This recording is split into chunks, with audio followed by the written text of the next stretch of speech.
All right, guys, y'all got to bear with me because I'm literally at a red light and the Lord is telling me to record this video. So I'm driving. I went to the library, got done what I needed to, and then I had to, once I picked up my son from school, I had to come back to Boynton because one of his teachers said the paper money that yesterday from his cubby is like play money. He had some at home and then the school has some. She said I have to bring it back because they're doing some type of project or something tomorrow. So I had to go back there. But I would have had to go back that way anyway because I had to get his money for, like real money, for his icy for their field day next week. I already paid for the shirt. I just had to get the icy. So, and then I just ended up getting him some dinner. And then I just literally came back up this way, dropped him to dad. Now I'm heading back to the city where I'm at. But first I got to go get some burdock root. I'm about to go to the vitamin shop and get some burdock root. And then I'm going to, I might have to go to the gas station again. You know, I just went yesterday. That's how much I'll be moving, y'all. And then I might just go to the house and relax. But what I want to talk about while I'm here, still at this red light. Seems like we've been at this red light for about 5 minutes. I don't know. I think it's because they're fixing that over there. Something been up with this light lately. But anyway, guys, as I'm driving here, what came to me for someone is, so I'm just being obedient, is don't give God your leftovers. Now, there's two contexts with this, but the main context that I'm talking about with this is don't spend your whole life giving God your leftovers is what I'm saying. I don't have time, I'm sorry, to read the scriptures because like I said, I'm on the road and it just turned green. So I have to focus on the road, but at the same time, I'm going to be obedient and release this word. Now, there's two contexts with this, okay? Don't give God your leftovers. Now, we know, yeah, because why would you park like that? Okay, so we know that when you're broken and you go through a broken time or a broken season, there will be times where you have to give God what you have because you're broken. Right, the Bible talk about a broken spirit and a contrite heart he will not despise. So I'm not talking about it in that context. I know what it is to have abundance and be straight, and then I know what it is to be broken and only give God what I'm going through. Give him my realness, my rawness, my brokenness. So we're not talking about that, but that is a context as well. And in that state, when you are in a good place or when you are in a broken place, God still wants you to give him that. But that's not what we're talking about. So I just wanted to kind of put that disclaimer out for anybody that say, well, right here, every season is not good and every season is not bad. We talked about that on some other videos too. I agree with you, but that's not what we're talking about. We're talking about in the context what God showed me is don't give your leftovers to God. Come on, New York, baby. Don't give your leftovers to God. So this is a group of people, and it's not any of you specifically. I'm not sure. All I know is I'm just being obedient to release the video. This is a group of people that how I'm seeing it, that, and he literally just showed this to me like while I was waiting at the red light. He just showed me like a bunch of trash in the spiritual realm all over. You know, like for example, I'm gonna say this. For example, if you go right now, like I just went and got my son some food. Like usually he'll eat something from the house or pick him up something. I just went and got him something so his dad don't have to get him nothing or fix him nothing. He just can eat and give him a bath and that's it. He play whatever before he go to bed for school tomorrow. Okay? If something falls on the ground and it falls, you know, you're going to pick. So let's say, for example, at the restaurant. I'm not saying that the restaurant did this. I'm just trying to drive this home for someone because I look really rough, but oh well. It's been a busy day. So let's say, for example, you go to a restaurant, fast food or nice dining or whatever, okay? You paid for what you want. You paid for that, okay? And if you pay for it and your food drops, like your food dropped on the ground, it's going to be disrespectful of them. It's going to be disrespectful of them. And then, like, let's say it drop in front of you and they pick it up and give that to you. And be like, oh, okay, thanks. Have a great day. Thanks for stopping by. See you next time, something like that. That's going to be disrespectful. You're not going to accept that because I saw that fell on the nasty ground. You picked it up in front of me like I didn't see it, and you offering that to me like that's something that I want. I didn't pay for this. Thank you, Holy Spirit. I feel God on this. He's downloading as I'm giving it to y'all. So Jesus did not pay for some of you to tolerate what you're tolerating. Jesus did not pay for some of you to be walking in what you're walking in. He gave you boldness. He gave you victory. He gave you authority. He don't want you walking in sickness or disease or fear or intimidation or all these different things. Like, there are so many scriptures that I'm going to have to give y'all in the description box, so please read them. But what I'm saying is, for who God showed me who this is for, whoever this is for, don't give God your leftovers. Yes, none of us are perfect. We're all human. But don't live a lifestyle. Listen to what I'm saying, guys. Don't live a lifestyle of wanting to just give God your leftovers, your leftover time, your leftover money, your leftover resources, your leftover talents, your leftover prayers, your leftover focus, your leftover heart, your leftover praise, your leftover worship, your leftover fasting, your leftover lifestyle, your leftover you being a Christian, your leftover love, your leftover faith. Don't give him that. Don't live a lifestyle of that. We're going to all face seasons and times in our life where, and if I'm still recording this video, y'all going to have to just get out with me to the vitamin shop. It's just so much traffic on Congress always, guys. I don't care what time you come on this avenue. It is always busy. Night, day. But it wouldn't make no sense for me to get on I-95 because I would have had to come right back east. So I just came this way after I dropped him off because it was already by his house. So that's what I'm saying, guys. Don't live a lifestyle of giving God your leftovers. So let's say, for example, you is in a relationship with a person. It could be intimate. It could be a friendship. It could be business, whatever it is. You and that person, because of your relationship or bond or whatever the context of relationship is. Yeah, that's back there. You guys are going to get to know each other. Y'all going to get to learn. So if you're in an intimate relationship or like a marriage or something like that, and y'all go through good and bad times, we talked about this before too. You're going to learn that person. That person's going to learn you.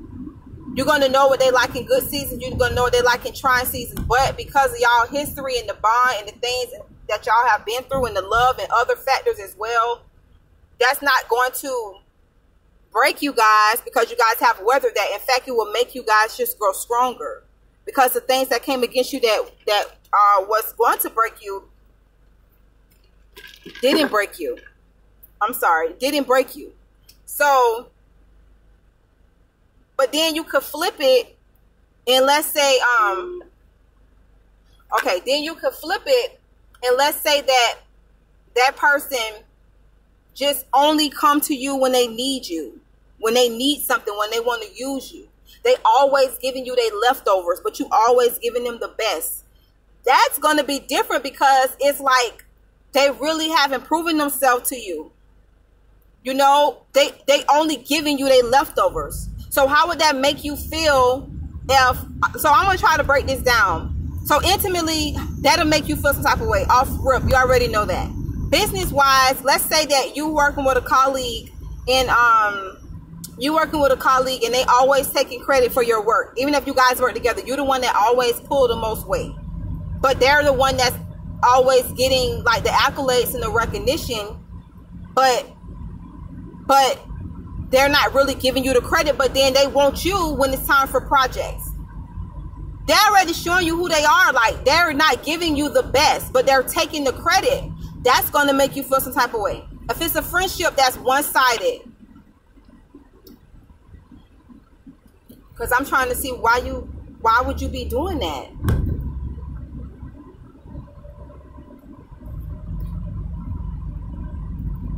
So if it's a friendship that's one-sided, that's going to make you feel some type of way. And like I said, we went in depth on a lot of other videos and was already talking about this.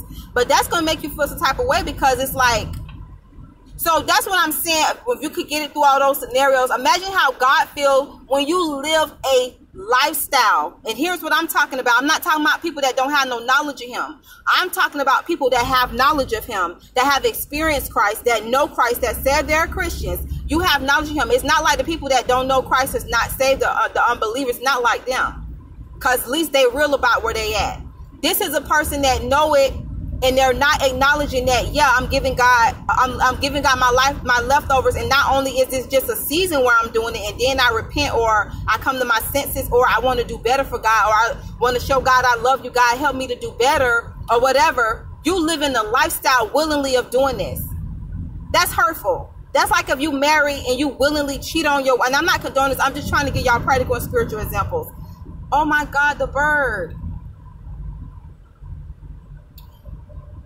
That's like and I'm almost here, guys. Thank God I got here a little bit sooner than I thought. Because I'm finna hurry and get off the road when I leave from here. Well, I gotta go to the gas station. Well, I can probably go to the gas station tomorrow, because y'all, this traffic is no joke. And I'm constantly driving, so it's like I'll be ready to get off the road sometimes. Don't hit the back of my car. You see this person is turning. Don't do that. So that's like if you with your spouse and they constantly like, that's gonna hurt. Eventually that person's gonna reach their point. And some people just not finna put up with that point blank period. You know? So it's like, why would you keep constantly cheating, lying, abusing? God ain't telling you to condone none of that and stay with that for your lifetime. People make mistakes and people do change, but if a person just like that and that's how they are, then you need to discern what spirit is that. You need to discern if that's really God telling you to be in that, or is that just you, or is that just a trauma bond or a soul tie, whatever. But if that will hurt you, and you're made in the image and likeness of God, what do you think you would do? And I'm not saying nobody like abusing God and all that. I'm not even saying. I'm just trying to drive it home for y'all. What do you think you would do? What is this person?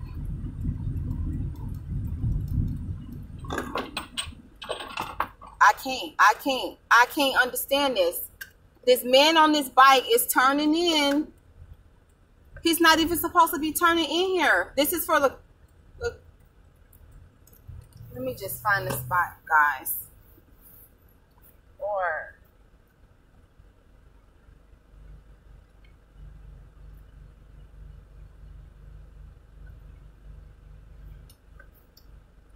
I'm sorry, guys. I'm on the road. I'm driving. And let me just park here. God is so good. He letting me park. Come on, baby. Come on. Yeah, you're going to have to move, sweetheart, because I have to park. I know they got to get out, but you got to get out. You can't just be holding up people's parking spot. You know something? Before I get out of here, let me just kind of release this word before I get out. I might take y'all in there with me, though, anyway, since I'm here, because I got to get that burdock root. But that's like, I don't know what's up with this today. But that's like, that's what I'm saying. Like, thank you, Holy Spirit. Like, if that will have an impact on you and you're made in the image likeness of God, it's like, what do you think it does to God? And keep in mind, I'm not talking about like a season. I'm talking about a lifestyle.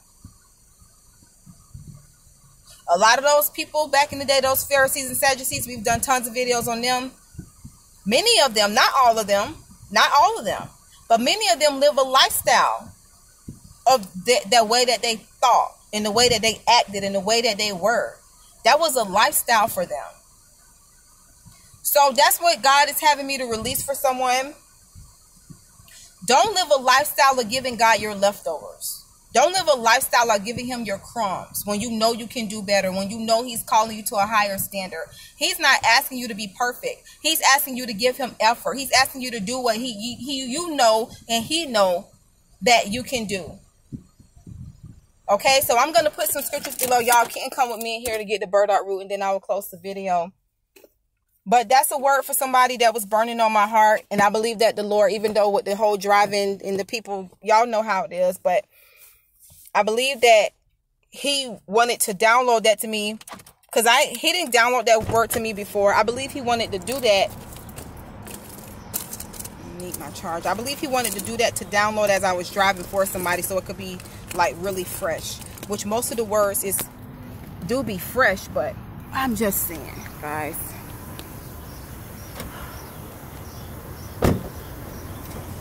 So I hope y'all was encouraged. Make sure you check out the scripture. So now I'm just coming in here to the I gotta retwist up my hair. Somebody was telling me I need to put it up in the style. I'm gonna come get this burdock root. I had came in here the other day to get some essential oil, and they changed it around too. They changed everything around, guys, as you can see. Hi, how are you? Where's your burdock root? Burdock root, if we have any, follow me. Are you taking the oregano? No? All right. Burdock root, if we have it, and I know, right here. Thank you. Okay, guys, so they have these here, the capsules. But I don't want the capsules. That's why she said if they have any, because I know that sells out a lot. I usually get like this, but it's the burdock root. See, yeah, I'm talking about this. This is the one I want, but she was kind of, whatever, I'm gonna get this one because I don't really like taking the capsules, which is these. I'm gonna get this because you can put this inside of like water, juice, or whatever. Let me see if they have any more. I keep hearing about this. I'm just gonna put it like this so y'all can see kind of some of it. Milk thistle is good too. Turmeric.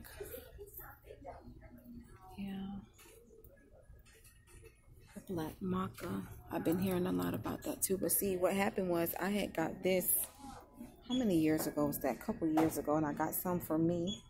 And I used mine all up, and then I gave some to my grandpa. See the Jinka? Trying to see what other one I want to get, but I definitely got to get this because usually what I do, I just put this in my my drink. Yeah, in the water. See, 3 times a day in a small amount of water. So I'm just getting that. I know. Yeah. Wow. All right, guys. I'm gonna pause. I'm about to pause the video. I'm gonna stop this video because I'm about to get in, check out, and do this. You guys have a good one.